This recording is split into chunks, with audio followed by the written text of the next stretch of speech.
Bon, eh bien, bonjour à tous et à toutes, ou à toutes et à tous si vous préférez. Donc, vous connaissez le sujet du jour. Vladimir Poutine, grain de sable dans la machinerie du nouvel ordre mondial. Si l'on veut comprendre pourquoi Vladimir Poutine embarrasse, dérange la démarche mondialiste, il faut commencer par connaître son parcours. Et il est assez extraordinaire. Alors, commencer par une petite biographie. Il est né le 7 octobre 1952 à Leningrad. Vous savez que Leningrad, aujourd'hui, c'est probablement dû à son influence, d'ailleurs, que Leningrad est redevenu Saint-Pétersbourg. Alors, par ses grands-parents, il est de souche paysanne d'un village qui s'appelle Tourguinovo, qui est au nord de Moscou. Et c'est une famille ancienne, puisqu'elle était installée depuis la fondation du village au XVIIe siècle. Et par son père, il est issu d'une famille ouvrière, donc il est le troisième enfant. Ses deux frères, Victor et Oleg, nés dans les années 1930, étant décédés en bas âge. Et chose importante que beaucoup de gens dans nos milieux ne comprennent pas, c'est que son attitude envers le Troisième Reich vient de ce que sa famille a subi lors du siège de Leningrad pendant 900 jours. Comprenez que lui, en tant que Russe, évidemment, si nous, en tant que Français, on essaye de raisonner en français sans comprendre qu'il y a tout de même une petite différence entre un Russe qui a subi l'invasion allemande, on ne peut pas avoir le même genre de réflexe. Donc, quand on veut comprendre un sujet, il faut se mettre en situation. C'est ce que beaucoup, dans nos amis, ne savent pas faire. Ça a été un élève bagarreur, très sportif. Dans sa jeunesse, il a pratiqué la lutte russe qui s'appelle le sambo et le judo dès l'âge de 11 ans, et il sera plusieurs fois champion de sambo de Leningrad et aura en 1973 le titre de maître de sport de sambo et en 1975 celui de judo. Il joue au tennis, il fait du ski alpin, de l'équitation, de la natation, bref, c'est un sportif. Il a fait des études de droit à l'université de Leningrad et à noter qu'en 1975, il obtient son diplôme avec un mémoire consacré à la politique des États-Unis en Afrique. Donc vous voyez que très précocement, il s'intéresse à la démarche américaine dans la volonté des États-Unis de conquérir le monde. C'est un point important qui explique les débuts politiques du personnage. Donc, très tôt, il s'intéresse à l'expansionnisme américain. Alors, il est un événement important qui va faire entrer Vladimir Poutine en politique. C'est son superviseur académique, Anatoly Sobchak, lorsqu'il accède à la mairie de la ville, c'est-à-dire Leningrad-Saint-Pétersbourg, qui prend Vladimir Poutine comme adjoint. Et cela se passe après un court séjour de Poutine en Allemagne de l'Est, où il assiste à la chute du mur de Berlin. Alors, si on comprend un petit peu la mentalité de Poutine, qui en fait est un Russe qui était fier de la grandeur de l'Union soviétique et qui voit s'effondrer cet empire soviétique avec la chute du mur de Berlin. Et là encore, je dis que si on veut le comprendre, il faut se mettre en position.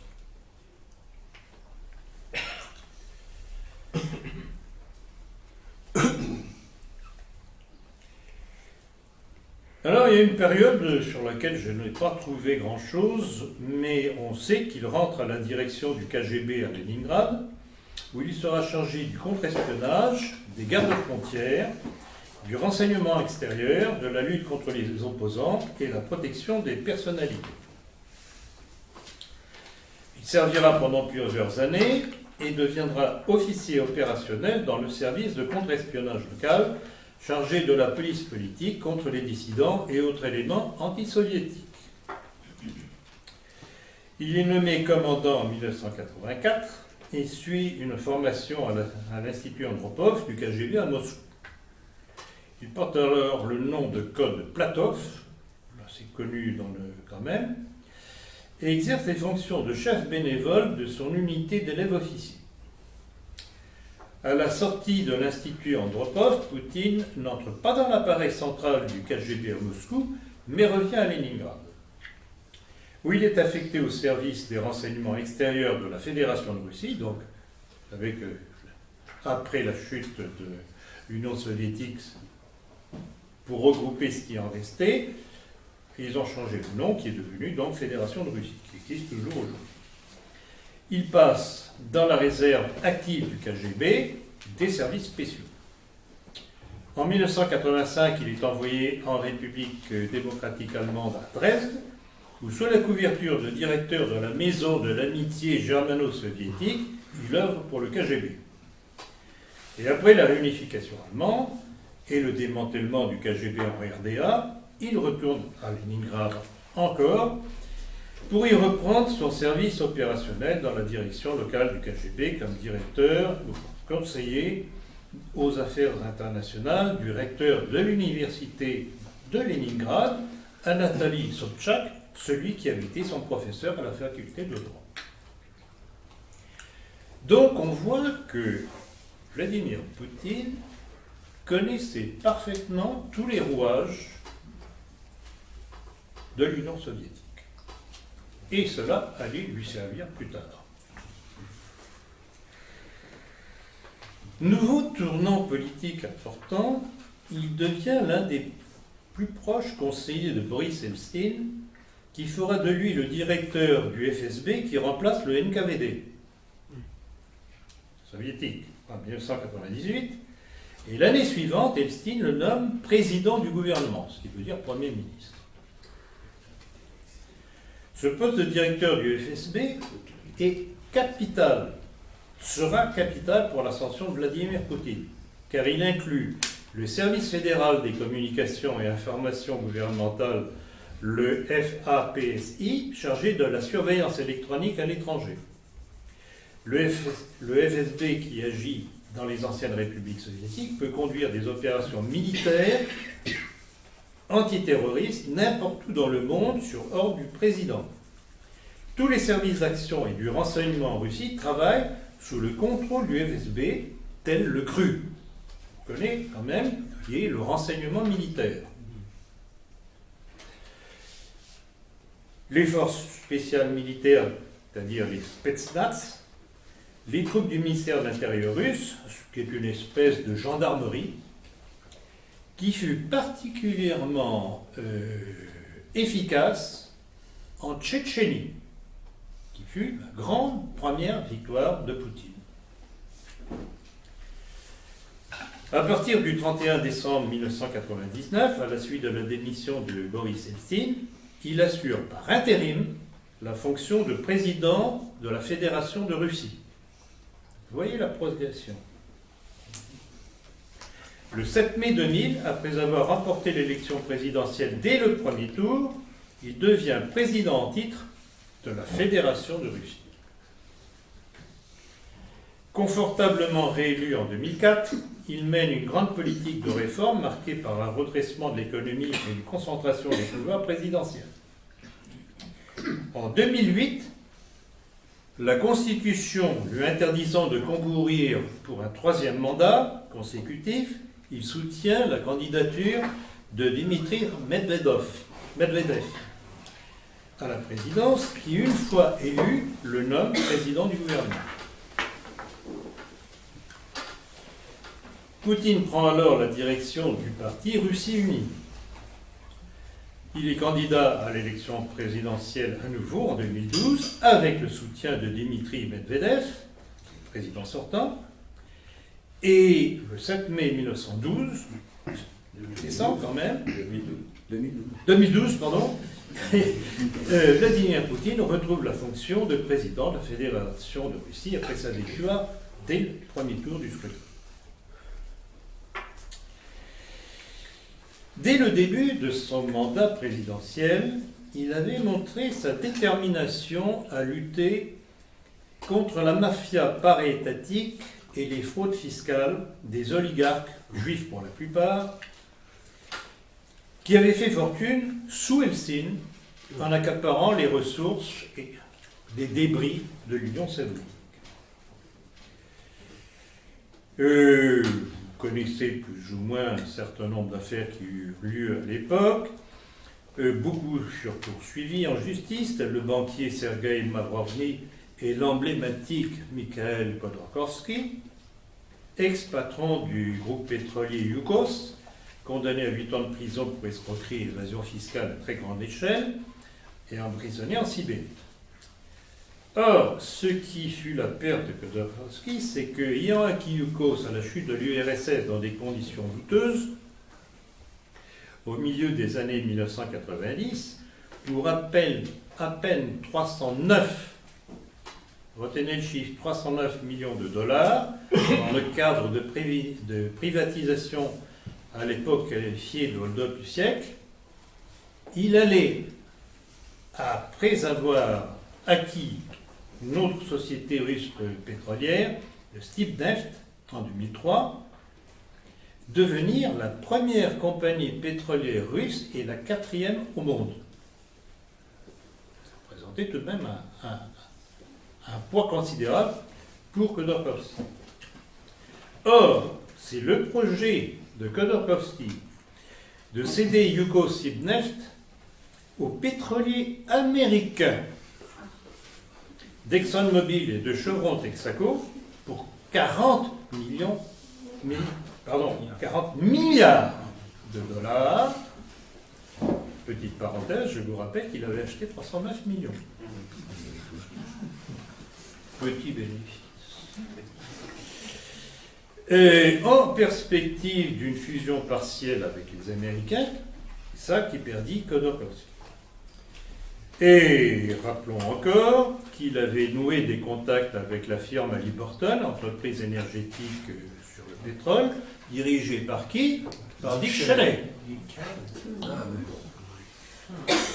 Dick Cheney, vice-président des États-Unis sous George W. Bush, l'un des acteurs du 11 septembre 2001.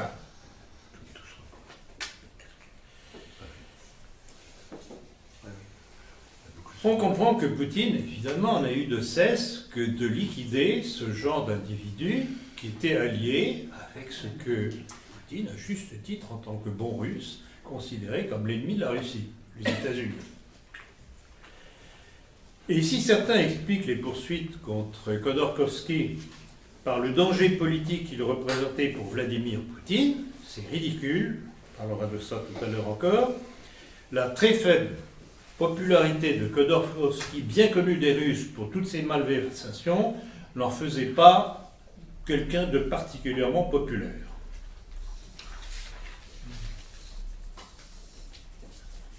D'autres oligarques juifs accusés de délits économiques s'enfuirent à l'étranger, tels Boris Berezovsky, Vladimir Boudzinski en Angleterre, dont le parquet général de Russie, d'ailleurs, demande toujours l'extradition, ce que les Anglais ne veulent évidemment pas.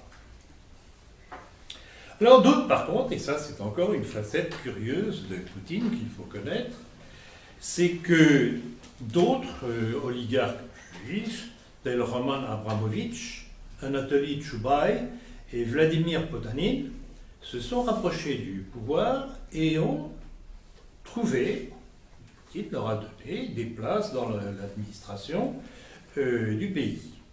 Mais, en contrepartie de la mise au service du pays de leur fortune, qui était tout aussi douteuse que celle de Khodorkovsky.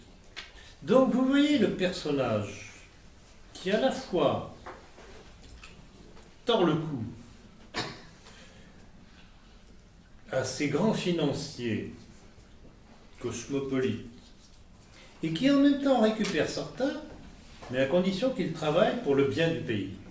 Et c'est tout son jeu très subtil. Il y a une formule en France que vous connaissez, il va le faire dans un gant de velours. C'est exactement ça.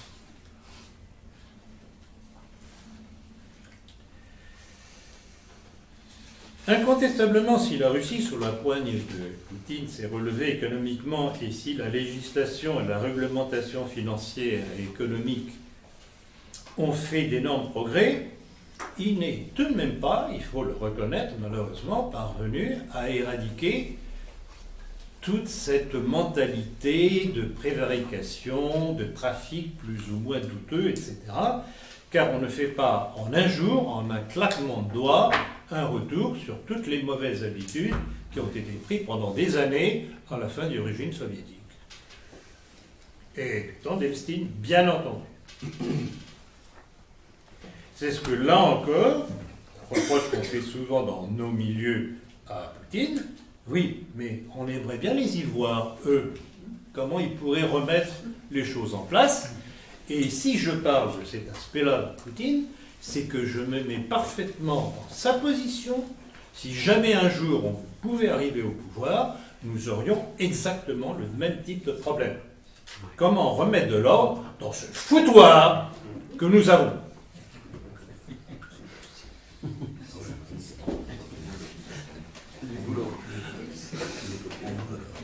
C'est donc toute une rééducation des mentalités qui est nécessaire. Et je répète, cet exemple est très utile pour nous, pour imaginer déjà à l'avance, parce que les révolutions ne se font pas comme ça par hasard un jour, elles se préparent. Et donc, il faut comprendre comment il a agi, pourquoi il a pu agir de cette façon-là, et quels sont les obstacles qu'il a pu rencontrer et que nous rencontrerions nous-mêmes si nous arrivions au pouvoir. Et c'est ça, toute l'efficacité de sa politique est là. C'est cette façon de voir comment faire les choses, rendre les choses possibles. Parce qu'il ne faut pas partir en guerre, je vais tout casser, liquider tout. On ne peut pas. On ne peut pas, parce qu'il y a des choses qu'on ne peut pas faire du jour au lendemain. Et alors, je vais peut-être vous surprendre, je vais faire une comparaison entre Poutine et deux personnages qui ont laissé un nom dans l'histoire, Bonaparte, Napoléon, et Adolf Hitler. Il y a une très curieuse similitude, tout au moins au point de départ. Pourquoi? Rappelez-vous, Bonaparte émerge un beau jour, petit lieutenant d'artillerie, au moment du directoire. Un directoire pourri, comme on peut imaginer ce qu'était la Russie après l'ère soviétique du temps de Poutine, du temps d'Elstine. Hitler, il émerge lui aussi du temps de la République de Weimar, tout aussi pourri, qui a laissé piller les richesses, enfin ceux qui restaient de l'Empire du Deuxième Reich, là encore par la haute finance juive. Donc vous voyez cette comparaison entre ces trois hommes, mais elle s'arrête là. Elle s'arrête là. Pourquoi? Pour une raison très simple, c'est que leurs tactiques sont totalement différentes. Et c'est là justement que la personnalité de Poutine devient très intéressante à cerner, parce qu'on voit émerger chez lui un mélange de patriotisme et de nationalisme qui réagit contre ceux qui ont pillé et qui ont affaibli son pays. Qu'on appelle ça Union soviétique ou pas, c'était son pays. Et c'est assez extraordinaire de voir cet homme. On imagine exactement ce qu'il a pu endurer sous Elstine, voyant comment ce qui restait de l'Union soviétique était pillé. Eh bien, il ne fait pas d'éclat. Il reste en place. Il s'en rend utile. Il progresse. Il attend qu'on lui confie des tâches. Et il monte, et il monte, et il monte, et il monte. Et c'est là la grande différence par rapport à Bonaparte, Napoléon et Hitler. Poutine, c'est attendre.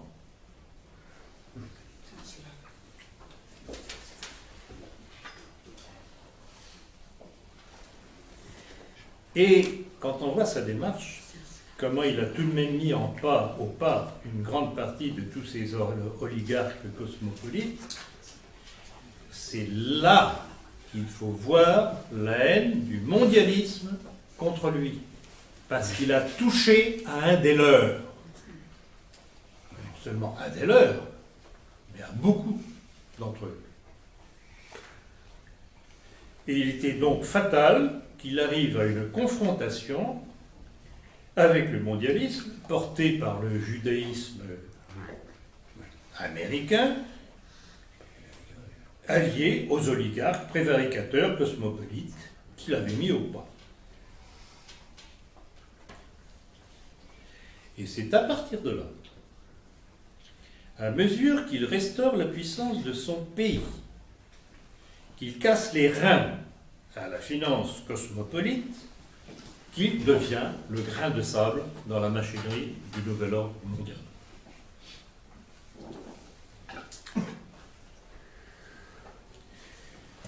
Il y a une autre similitude qui m'a sauté aux yeux et qui m'amuse profondément. Parce que là aussi, pour nous, c'est très utile. Il y a une similitude frappante dans sa démarche en défense de son pays humilié, amoindri, pillé, avec la réaction nationaliste qu'il y a eu à la fin du XVIIIe siècle en France. Pourquoi ? Eh bien, parce qu'il réagit comme l'équivalent des nationalistes français qui émergent à la fin du XVIIIe siècle en France. Il réagit justement à la notion internationaliste qui est tournée contre sa patrie. Quel est l'indice ? Je donne en mille, quelqu'un que beaucoup d'entre vous connaissent, quel est l'imbécile qui a dit que l'histoire ne repassait pas les plats. C'est faux. Elle ne fait que repasser les plats, systématiquement. Encore faut-il savoir. Et voir quand ça repasse. Donc vous voyez, réaction de cet homme, parti de rien quasiment, qui rentre dans les rouages de l'Union soviétique, qui apprend comment tout ça fonctionne, qui commence à placer ses hommes, et qui monte, et qui monte, et qui monte, et qui a la rage de dégager son pays de la mainmise de la finance juive.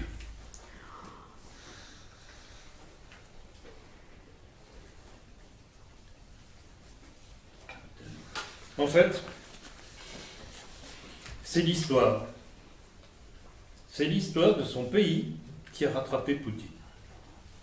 Et si Poutine s'acharne, comme on le voit déjà depuis qu'il est arrivé au pouvoir aux différents échelons, qu'il essaye de remettre à l'honneur les symboles de la Russie tsariste, c'est ça. Et aujourd'hui, son action se fait au nom de la grandeur de la Russie d'autrefois. Plus du tout de l'Union soviétique.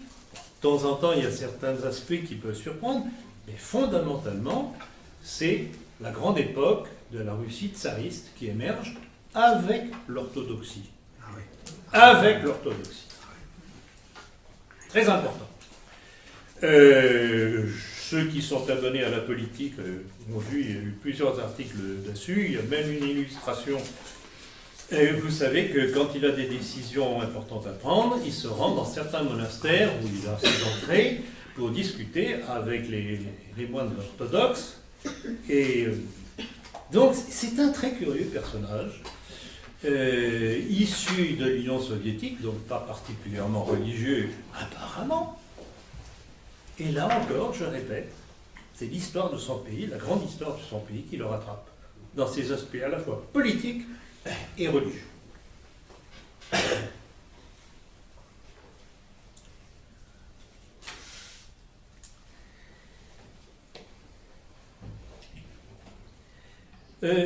Il y a une analyse qu'on m'a communiquée dernièrement, d'ailleurs la personne qui me l'a communiquée est là dans cette salle, et je la remercie. Une étude d'un certain Ivan Kravtsev, qui est le président du Centre des stratégies libérales, qui est basé à Sofia, à Sofie. En fait, c'est à peu près la même constatation que je viens de faire dans le Journal of Democracy, numéro d'avril 2009, mais en le déplorant. Et voilà ce qu'il dit. La société russe ne pense pas en termes de démocratie opposée à autoritarisme, mais en termes de souveraineté opposée à dépendance. D'où l'hostilité de Poutine à la démocratie qui ne peut contribuer à la grandeur de la Russie. Ben, tout est là. Voilà, cet homme, qui n'est pourtant pas un ami évidemment de la démarche de Poutine, a très bien compris comment il fonctionne. Or, cela implique, je cite encore, cela implique indépendance économique, puissance militaire, identité et cohésion culturelle. Toujours ces rappels à la Russie impériale tsariste.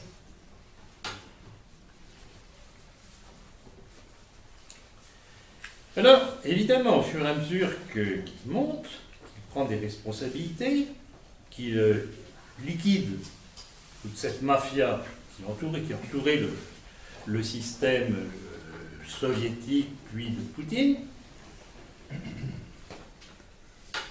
il comprend parfaitement que le Moyen-Orient est un sujet clé.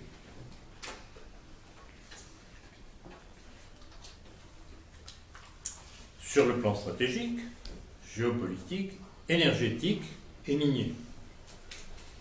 D'où l'appui de la Russie, très rapidement, à l'Iran, que la Russie, que la Fédération de Russie, équipe depuis des années en centrale de conversion de l'uranium, aux grandes dames d'Israël, qui comprend très bien que si l'Iran se dote de l'arme atomique, c'en est fini de sa politique de terreur au Moyen-Orient. Parce que ça s'équilibrera pas. Vous parlerez tout à l'heure de Netanyahou. Et puis, autre appui, la Syrie. Or, et l'Iran et la Syrie, ce sont deux pays musulmans, mais avec une caractéristique, ils sont chiites. Si vous préférez pour la Syrie, alaouite. C'est une branche du chiisme, mais qui est opposée aux sunnites, dont se servent les États-Unis et Israël dans leur conquête de l'Iran et la déstabilisation de la région, de l'Iran, de la Syrie, d'où la guerre civile depuis 4 ans en Syrie. Donc là encore, grain de sable dans la machinerie du nouvel ordre mondial.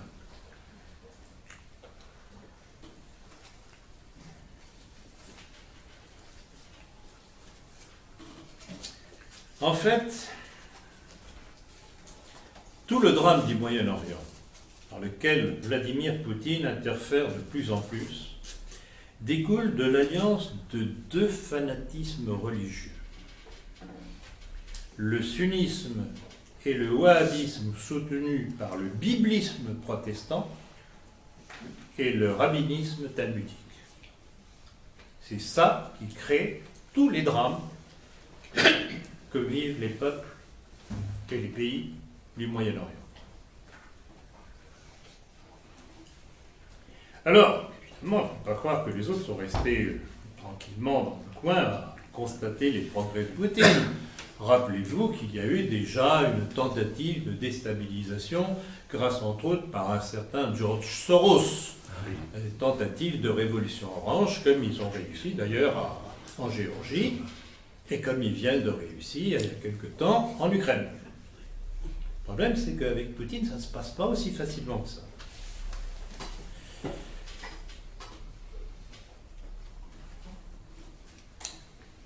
Et donc, l'affaire de Tchétchénie, bien entendu, qui a été justement une tentative de contournement de la Fédération de Russie par le Sud, en utilisant le phénomène islamique, encore une fois, par les Américains et par Israël.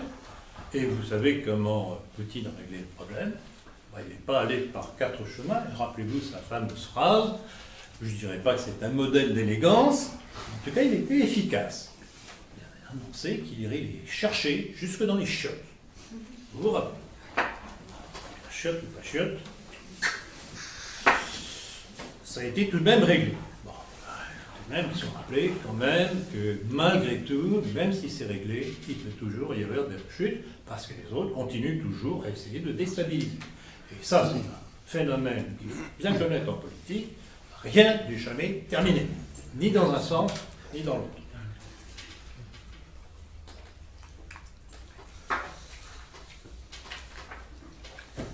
Et puis ce fut la mini-guerre de Géorgie. Et là encore, on revoit le personnage Poutine, la façon dont il agit. Très démonstratif.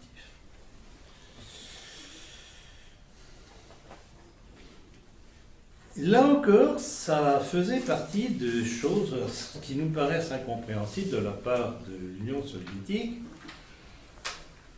Vous connaissez les pays en question, l'Ossétie du Sud et celle du Nord, et l'Abkhazie.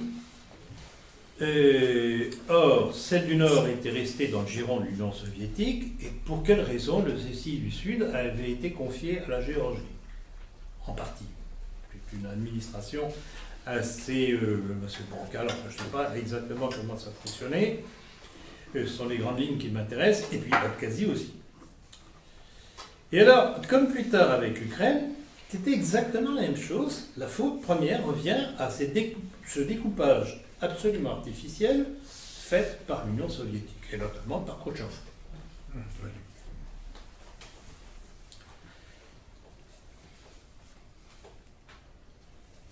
Et alors, il se passe une chose curieuse. C'est que, comme ce sont toujours des populations russophones, en Russie, notamment la partie Est, il y avait une tendance de ces populations d'Ossétie du Sud et d'Abkhazie de rejoindre la Russie. Et l'homme des Américains et d'Israël, Saakashvili, a voulu y mettre un bon ordre et a voulu envahir l'Ossétie du Sud et l'Abkhazie. Et là, encore une fois, que se place la tactique qui peut être surprenante de Poutine. Il commence par ne pas réagir. Il fait des déclarations en disant « mais c'est pas bien ce que vous faites », etc. Et les autres, enfin les Géorgiens, Saakashvili, croient que vraiment ils ne vont pas réagir, que ça va rester des protestations verbales, uniquement. Envahissent l'Ossétie du Sud, ils détruisent la capitale, et c'est le tournant. C'est le tournant. C'était au moment où Medvedev était encore président de la Fédération de Russie, mais Poutine Premier ministre. Et que se passe-t-il? Eh bien, Poutine envoie les troupes. Et les Géorgiens attrapent la raclée. Donc, vous voyez, il les a laissés s'enferrer, croyant qu'ils n'allaient pas réagir, et crac boum. Plus intéressant vient après. En fait, ce qu'avait voulu faire Saakashvili, d'une part, c'est étendre son pouvoir, mais aussi, comme il voulait rentrer à l'OTAN, il voulait donner un gage à l'OTAN. Et alors, c'est très intéressant parce que Différents témoignages, dont celui du vice-ministre géorgien de la Défense, un certain Batu Kutelia.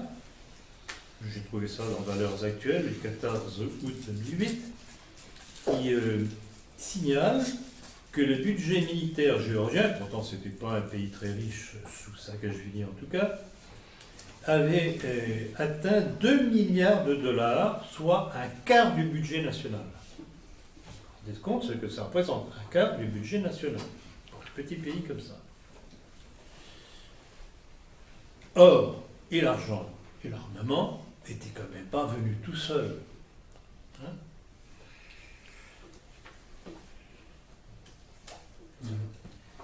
Et alors, c'est là que ça devient très intéressant. C'est qu'à partir du moment où Poutine réagit, envoie la troupe, donne la raclée aux troupes géorgiennes, on constate un phénomène curieux. Phénomène curieux. C'est la fuite d'un certain nombre de ressortissants israéliens qui étaient installés en Géorgie. Ah bon? Oh. Et alors, vous savez ce que je pense du journal présent? Que j'appelle le journal catosioniste. C'est vrai que ça change. Et oui, c'est devenu une nouvelle droite. C'est dans le numéro de présent du 13 août 2008, sous la signature d'un certain Maroun Charbel, qui a donné la raison. Et il ne l'a pas fait exprès, mais enfin, il a trop parlé, quoi, disons. Il disait ceci. La coopération entre Israël et la Géorgie trouve son origine, entre autres, dans les relations tissées par de nombreux responsables et ministres géorgiens qui ont vécu en Israël. Ça veut dire quoi, ça? C'était israélien?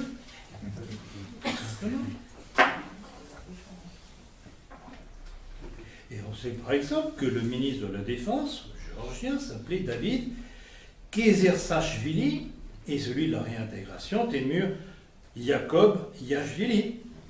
Et c'est trouvé la confirmation dans le journal, le grand quotidien israélien, Haaretz, du 10 août 2008. Et toujours selon ce même Haaretz, la même date, il spécifiait que l'Israël avait équipé la Géorgie en fusils mitrailleurs, en missiles sol-air et air-sol, en tant que drone, et que des dizaines de conseillers militaires, dont de très hauts gradés, colonels et généraux, encadraient l'armée géorgienne. Donc ça veut dire quoi? C'était Tsahal qui tenait l'armée géorgienne. Alors on comprend que du fait de la contre-attaque de Poutine, tout ce petit monde-là ait senti que ça commençait à brûler et qu'ils aient voulu rentrer dans la mer patrie. Car, du fait de leur engagement dans l'armée géorgienne, il est évident que Poutine savait très bien que c'était des cadres de Tsahal qui encadraient l'armée géorgienne. Ce qui veut dire que par personne interposée, Israël se trouvait en guerre avec la Russie. D'où leur hâte de rentrer.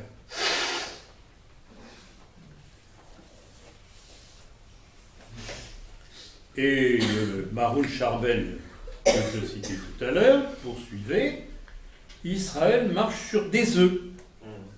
La Russie pourrait en représailles renforcer sa collaboration militaire avec l'Iran ou vendre des armes plus sophistiquées à la Syrie, en sachant très bien qu'une partie se retrouverait dans les entrepôts du Hezbollah. Cette perspective, concluait l'expert militaire israélien, donne des sueurs froides à nos dirigeants qui cherchent à sortir du bourbier géorgien sans vexer Tbilissi, capitale de la Géorgie, et sans donner l'impression de plier devant les ouzoukas de Moscou. Vous voyez comment Poutine a retourné une situation qu'il a laissé venir, comment il a piégé l'adversaire pour retourner la situation à son profit. Vraiment, la tactique de Poutine, je trouve ça extrêmement séduisant pour nous, nationalistes français.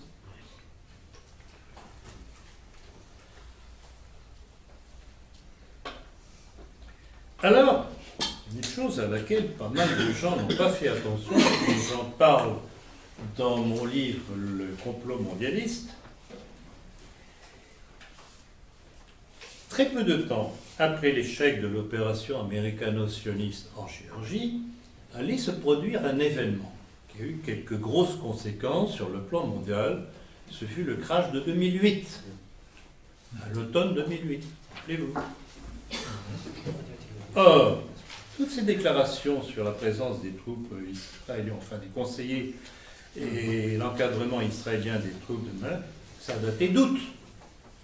Or, c'est en octobre que le crash commence à s'installer. Alors quoi? Action-réaction?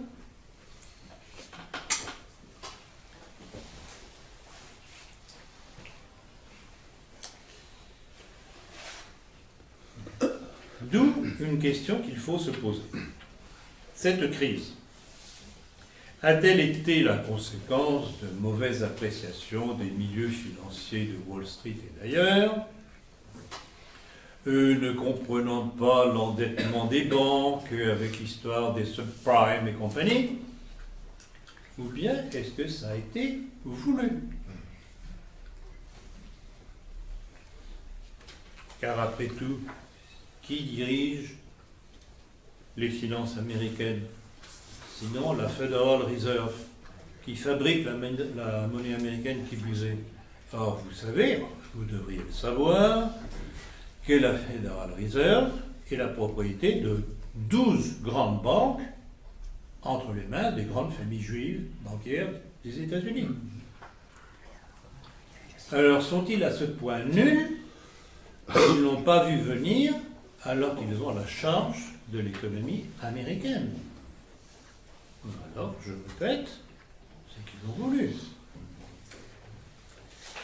Et là, encore une fois, on a quelques déclarations qui mettent le doigt là où ça fait mal. Et notamment, celle du sénateur, c'était en 2003, donc bien antérieur, 5 ans auparavant, du sénateur du Texas, Ron Paul,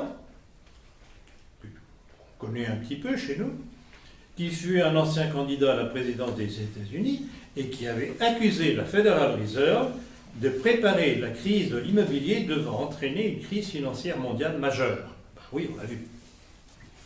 Et puis une autre déclaration, mais pour se frotter les mains, du néoconservateur Michael Lydon, en 2003 aussi, qui prônait le chaos et l'anarchie pour imposer le nouvel ordre mondial.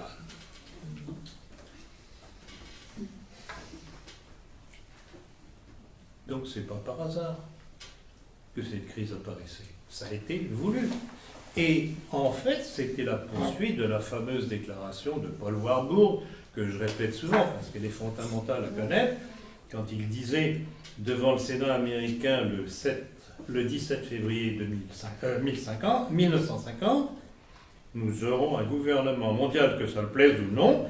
La seule question est de savoir s'il sera créé par conquête ou par consentement. Or, qui était ce Warburg? Il a été celui qui a poussé à la formation de la Federal Reserve. Vous voyez comment tout s'encadre.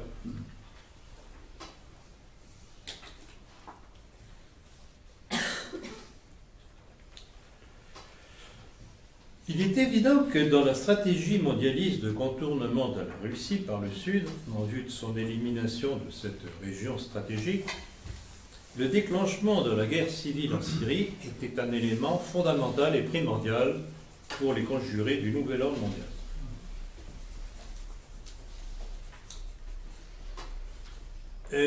Dans le numéro 136 de la politique, qui date de janvier 2013, j'avais signalé une information de la newsletter du CRIF du 28 décembre 2012, selon lequel la rébellion contre Bachar al-Assad s'appuie non seulement sur des mercenaires stipendiés, mais aussi mais aussi sur des milices formées de condamnés à mort pour trafic de drogue, de meurtre, de viol, envoyés en Syrie par l'Arabie Saoudite en échange de la vie sauve.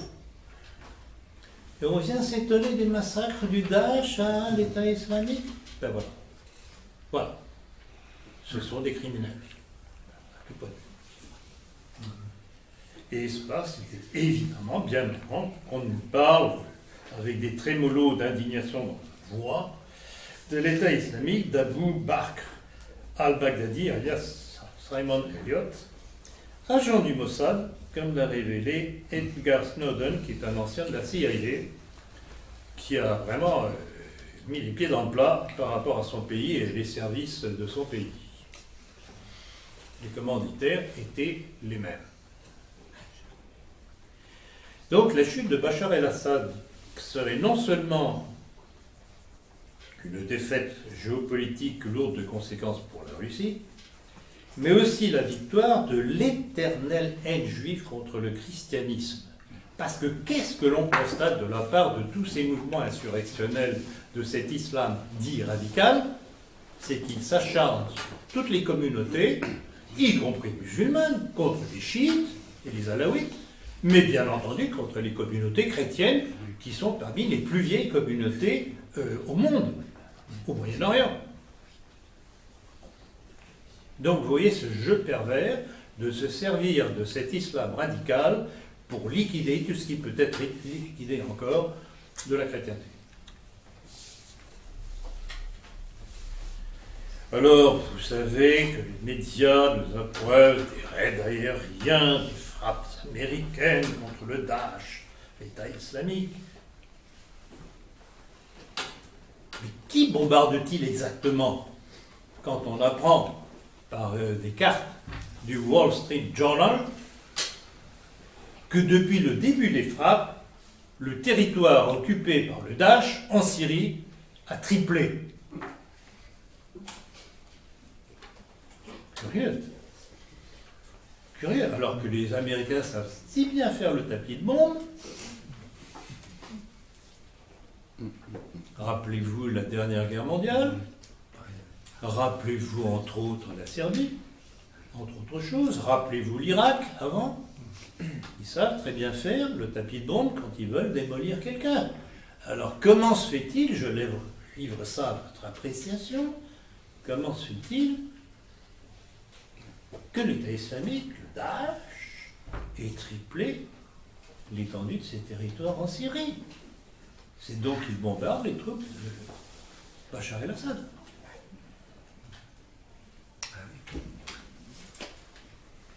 Et tout dernièrement, j'ai reçu une autre information très intéressante, révélée, qui démontre bien la duplicité américaine, et c'est l'agence de presse iranienne Tasnim qui révélait que le 8 mars dernier, nous sommes le 14 mars dernier, donc c'est tout récent, les forces antiterroristes irakiennes avaient arrêté 4 conseillers militaires américains et israéliens au quartier général de l'État islamique.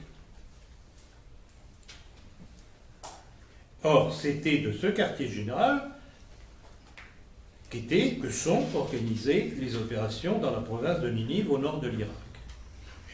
L'information est confirmée par la presse irakienne elle-même, l'agence de presse Sarma, qui reprenait exactement la même information. Et alors, intéressant, ça rappelle une autre affaire du même genre. Rappelez-vous, je crois que c'était en 2002, sous mon très cher ami Sarkozy. On a appris, mais ça a été un météore dans le ciel de l'information, que 19 militaires français avaient été faits prisonniers en Syrie par les troupes de Bachar el-Assad. Mais qu'est-ce qu'ils fabriquaient, ces militaires français là-bas? Du tourisme, sans doute. Et voilà la guerre secrète qui est menée. Il faut apprendre autour de nous, dans nos familles, avec nos amis, au travail, au sport éventuellement pour ceux qui en sont, à douter de l'information. Voilà comment l'opinion publique est trompée jour après jour pour atteindre un certain résultat dans l'histoire de Charlie Hebdo.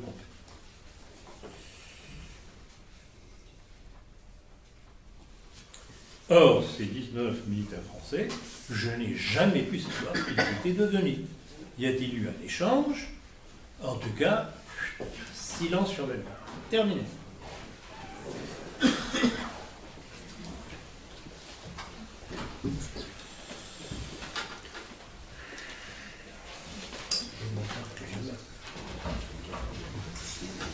Et alors, c'est tout de même intéressant d'apprendre aussi une autre information, je sais pas qui est un peu plus diffusée, que des pourparlers avaient lieu en ce moment à Moscou entre le Kremlin, les Syriens et les Kurdes. Et les Kurdes. Pourquoi les Kurdes? Parce que les Kurdes sont des ennemis jurés de la Turquie. Or, quel est le jeu de la Turquie actuellement? Un jeu particulièrement douteux,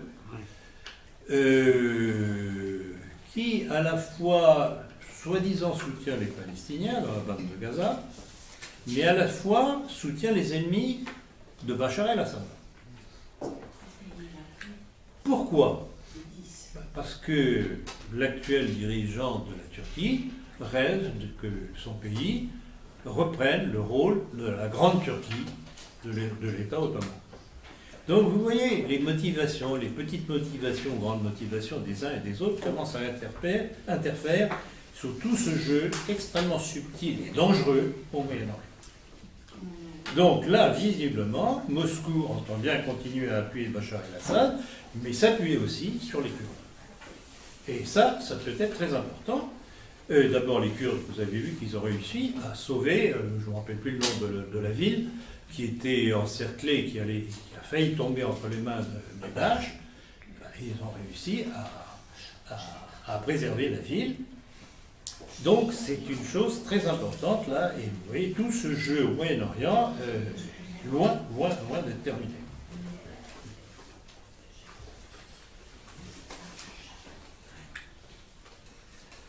Et alors, je vais en revenir à la sphère d'Ukraine, bien entendu, puisque ça fait partie, évidemment, de la même stratégie. Essayer d'encercler la Russie, tantôt par le sud, tantôt à l'est, tantôt à l'ouest.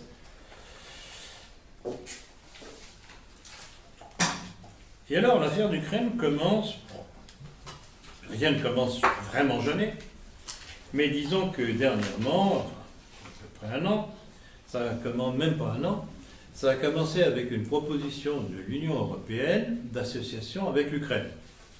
C'était l'ancien président de l'Ukraine, qui était Viktor Yanukovych, d'un accord d'association avec l'Union européenne.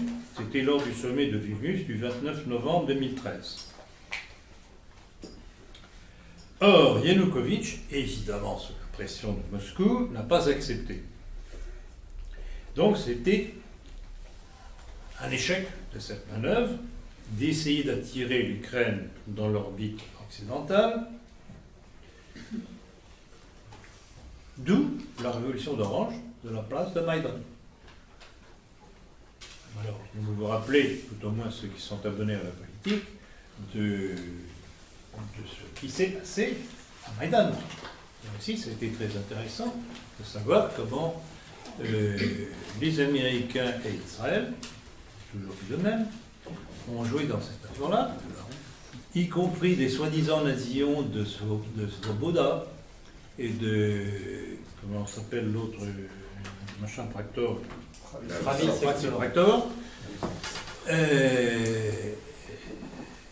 Très curieusement, eh bien on sait très bien parce que on a retrouvé le même type de balles sur les corps de policiers ukrainiens que sur les manifestants de la place Maïdan.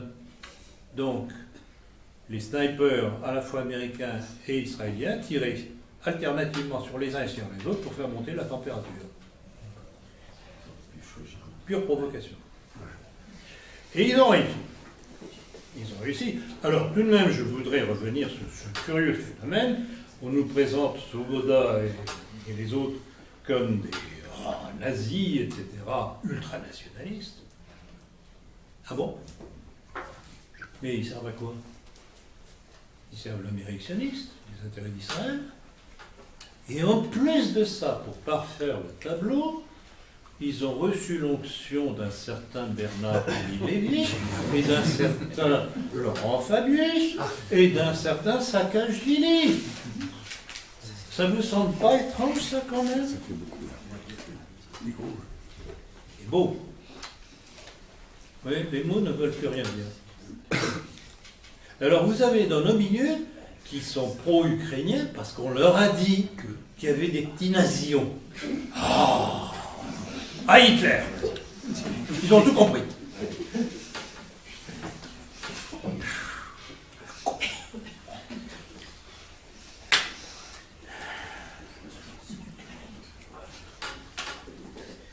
Alors, l'histoire récente de l'Ukraine est tout de même assez curieuse. La première révolution orange, qui date du 23 novembre 2004, avait porté au pouvoir une certaine Yulia Tymoshenko. Savez-vous qui elle était? D'où? Lettonie. Donc c'est tout de même curieux. Comment est-ce qu'une juive d'origine lettonne devient présidente d'un pays qui n'est pas la Lettonie, quand même, l'Ukraine? C'est même curieux. Or, on sait très bien que cette première révolution orange avait été déjà organisée avec la finance d'un certain George Soros. Et puis bon, la bonne femme nous voulant s'en mettre plein les poches, comme tant d'autres, finit par être renversée. C'est Viktor Yushchenko qui lui succède, il ne fait pas mieux. Et puis finalement, c'est Viktor Yanukovych qui est élu démocratiquement, lui. On ne peut pas en dire autant des maîtres de Minsk d'aujourd'hui. Mais ça dérangeait profondément toujours le même projet, puisque l'un des maîtres en pensée des États-Unis, un certain Zbigniew Brzezinski, que beaucoup d'entre vous connaissent, avait écrit « Sans l'Ukraine, la Russie est condamnée à une douloureuse descente dans l'insignifiance géopolitique et finalement peut-être à sa disparition. » Or cela, il est évident que Vladimir Poutine le savait parfaitement.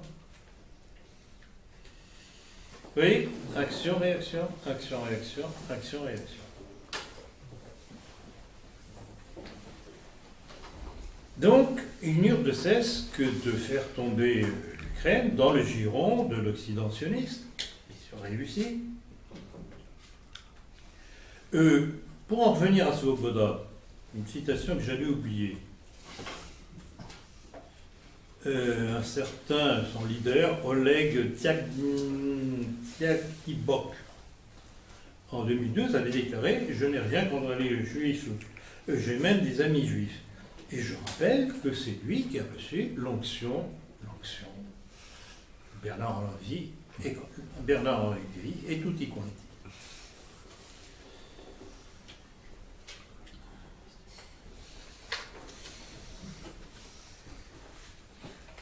Bon, donc, succès de la tactique, le nouveau gouvernement ukrainien s'installe, on sait quelle est sa composition, et d'ailleurs, un des dirigeants séparatistes russophones de l'Ukraine de l'Est, Alexandre Zakharchenko, n'y est pas parlé par quatre chemins en dénonçant le régime de Kiev dirigé par des Juifs.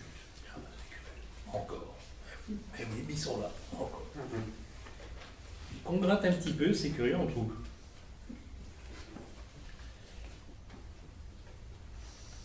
Or, la guerre actuelle entre le gouvernement de Kiev et l'Est de l'Ukraine aurait pu ne pas se déclencher. Mais c'est l'hostilité fanatique des gens de Kiev contre les russophones et la Russie, qui a poussé à bout ces populations, d'où leur insurrection.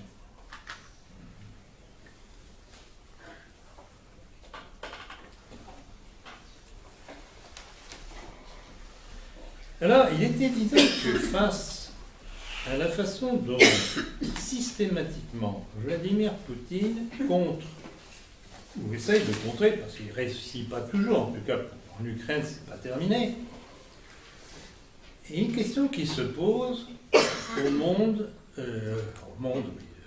américano-sioniste: comment arriver à contrer cet individu de Vladimir Poutine? Il casse les pieds, il nous empêche de faire notre petit jeu. Comment est-ce qu'on peut faire pour le contrer? Évidemment, il y aura une solution, ce serait de l'assassiner, et ça, c'est ma crainte. Bon, ça, c'est pas encore le cas, et pourvu que ça dure. C'est ma thèse. C'est la raison stratégique. Alors, sur ces entrefaites, bon, il y a différentes choses. Je vous ferai un petit rappel sur la stratégie de Poutine pour amoindrir le rôle des États-Unis à travers le monde, les accords qu'il a passés avec les pays du BRICS, c'est-à-dire Brésil, Russie, Inde, Afrique du Sud, et maintenant avec l'Iran, puisque l'Iran, tout dernièrement, vient de dénoncer le paiement en dollars. Donc ça va se passer par échange entre monnaies nationales. Hein? Alors quand un certain Pierre Hillard vient vous dire que Vladimir Poutine est un mondialiste, je crois que ça résiste difficilement aux faits, entre autres choses. Et alors, curieusement, on en arrive à l'assassinat d'un certain Boris Nemtsov. Bizarre. Alors, il faut voir que dernièrement, il y avait deux types d'opposants qui sortaient du sérail de Boris Eltsine. Il y avait Alexei Navalny, mais qui a pas mal plongé dernièrement parce qu'il a été pris la main dans le sac dans l'affaire frauduleuse de Yves Rocher, le parfumeur. Une escroquerie, mais monumentale. Où Yves Rocher s'est fait escroquer dans les grandes largeurs. Et la justice russe y a mis bon ordre. Donc Navalny, disons, out. Puis restait Nemtsov. Alors Nemtsov, qui est-il?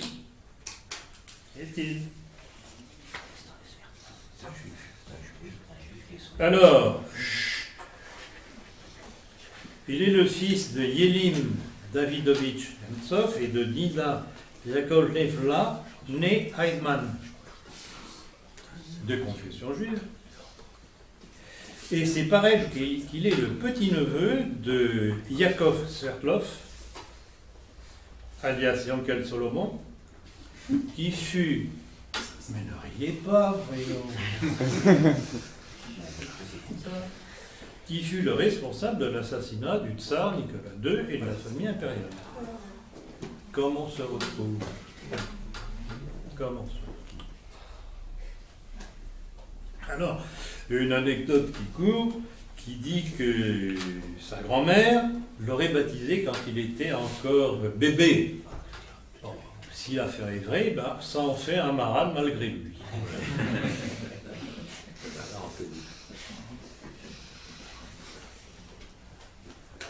Alors, ce qu'il y a d'intéressant de savoir à propos de Nemtsov, c'est qu'il a fait partie du sérail de Boris Eltsine, de toute la clique. Il a énormément aidé toute la clique des oligarques qui sont enrichis sous Eltsine. Et évidemment, à partir du moment où Vladimir Poutine commence à monter et commence à liquider toute cette faune, il est évident que Nemtsov va rentrer en conflit avec lui. Et c'est comme ça qu'il devient l'un des principaux opposants. Alors, un opposant dangereux, il a fait 1% aux dernières législatives. Croyez-vous que pour 1%, on peut donner l'ordre d'assassiner? s'il y avait quelqu'un assassiné, si j'étais Poutine, ce serait plutôt un certain George Soros, pour lequel je donnerais l'ordre. Donc vous voyez, tout ce montage, ce n'est basé que sur la puissance médiatique qui raconte n'importe quoi aux populations pour les faire marcher. Ça ne tient pas la route. Un opposant qui fait 1%, alors on vient nous dire, ah oui, mais opposant, regardez, mais oui, et oui. Alors tous les gens qui sont allés manifester après sa mort, je serais curieux de savoir d'où ils venaient. Voilà. Glissons là-dessus. Ce qu'il faut savoir aussi, c'est que ce Nemtsov a la fleur Calabo. Et oui, il a collaboré à la révolution orange, la première révolution orange de 2004 en Ukraine. Comme par hasard. Comme par hasard. Et donc il était plus ou moins conseiller de Viktor Yanukovych et des pro-occidentaux. Et il affirmait froidement, à l'époque, d'ici 5 ans, le peuple ukrainien vivra mieux qu'en Russie, cela sans gaz ni pétrole. Dans à peu près 7 ans, en 2012, l'Ukraine entrera dans l'Union européenne et tous les Ukrainiens auront un passeport de Schengen. Où en est l'Ukraine aujourd'hui? Voilà le genre d'individu utilisé contre Poutine. Alors, il y a une chose, une petite coïncidence tout de même qui m'a attiré l'attention, c'est que l'affaire Nemtsov est arrivée à quelque temps après les déclarations de Poutine au moment de l'anniversaire de la libération du camp d'Auschwitz. Qu'est-ce que Poutine a dit à ce moment-là? Il n'a pas dit. Qu'est-ce qu'il a dit à ce moment-là? Il a dit certaines choses intéressantes. Il a déclaré, donc c'était pour les 70 ans de la libération d'Auschwitz, c'était le 26 janvier dernier, un message aux participants à la commémoration où il n'est pas allé, où il a dit ceci. Des millions de personnes innocentes ont été victimes des nazis, ont vécu l'enfer des camps de la mort, ont été fusillés, torturés, sont morts de faim et de maladie. Et les chambres à gaz, et les cours crématoires. Or, ce sont les soviétiques qui ont libéré Auschwitz. Entre-temps. Donc, les mieux placés pour savoir s'il y avait quelque chose ou pas, c'était eux. Donc, il a les documents, lui, Poutine. Et qu'est-ce qu'il disait avec? Qu'est-ce qu'il voulait dire avec cette déclaration? Je sais. Il voulait dire, Attention. je sais que vous mentez, et j'ai la preuve. Voilà.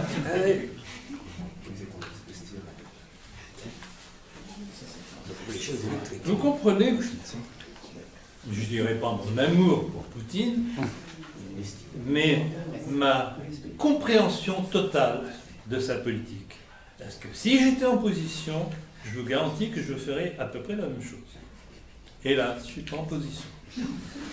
Donc. Or, autre chose très intéressante, à l'occasion de sa déclaration, les médias occidentaux n'ont pas réagi. Pourquoi? Parce qu'il ne fallait pas attirer l'attention, voyons. C'est QFD. S'il s'était étranglé d'indignation, et pourquoi il ne parle pas des fours crématoires? Peut-être qu'il n'y en avait pas. Ah, oh là là, chaud, chaud, chaud. Non mais vous voyez, des chaises électriques.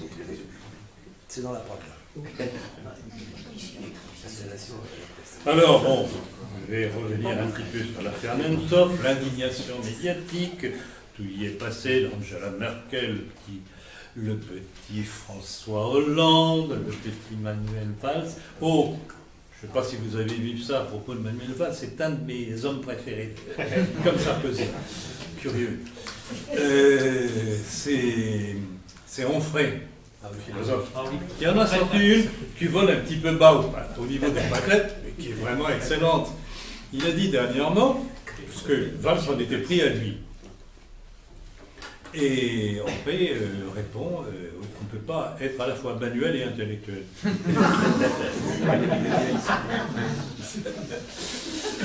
On s'aime. On s'aime. Et il l'a traité de crétin.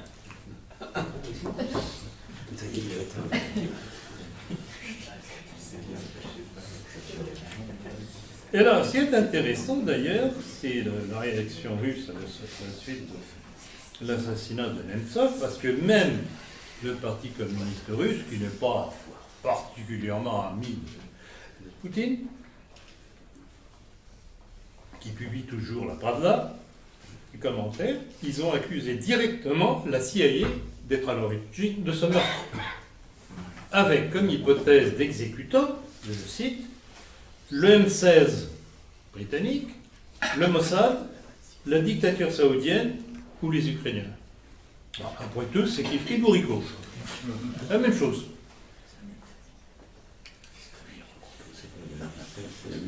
Et bon, vous savez qu'aux dernières nouvelles, apparemment, ce serait des Tchétchènes.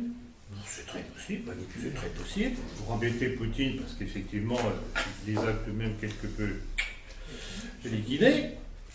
Mais là encore, que ce soit des Tchétchènes, moi je veux bien, mais qui a donné l'ordre?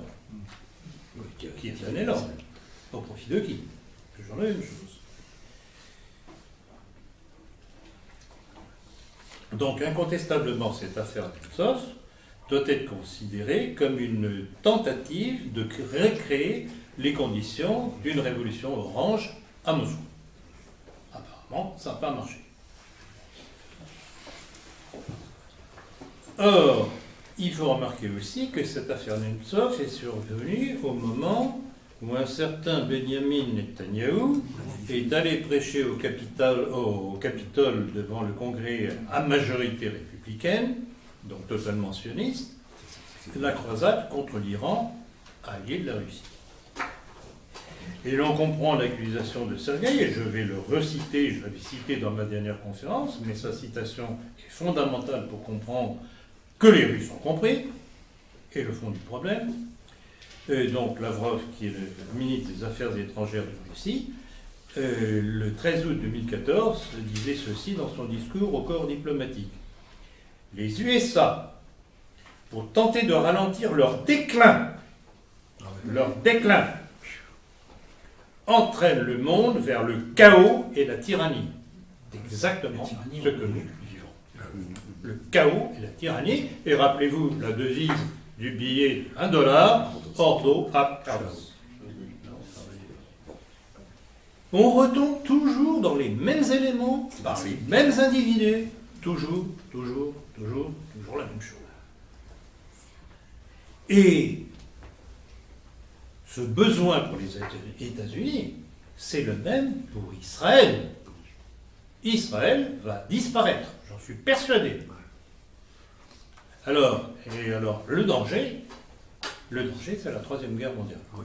Parce que rappelez-vous, la fameuse déclaration d'Ariel Sharon, je crois que c'était en 1981, non, c'est plus tardif, je confonds avec une autre déclaration de lui. C'est au lendemain du 11 septembre.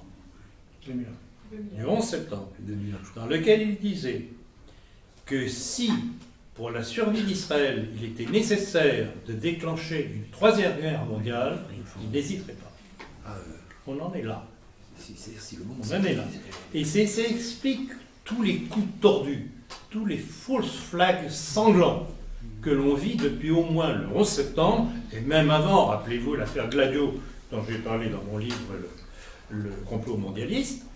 Tout est fait pour créer un climat qui doit favoriser le plan mondialiste.